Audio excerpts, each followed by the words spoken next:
मनुस्मृती लिहिणारा म्हणतो की जे 4 वर्ण आहेत ते ब्रह्मापासून तयार झाले आहेत आणि त्या 4 वर्णातील जो ब्राह्मण वर्ण आहे तो ब्रह्माच्या तोंडातून जन्माला आला आहे.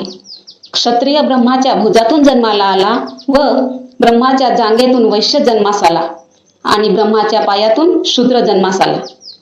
शूद्र कोण तर तेली, कुणबी, माडी आणि महार, मांग, चांभार हे आहेत अतिशूद्र.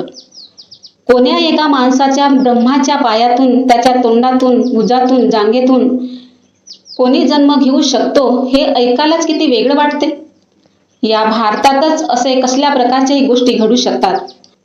त्या मनुस्मृतीमध्ये हे पण नियम आहेत की शूद्राने ब्राह्मणाला अपशब्द बोलल्यास त्या बदल्यात त्या शूद्राची जान आणि ब्राह्मणाने शूद्राला अपशब्द बोलल्यास त्याची किंमत फक्त 12 पण असायची.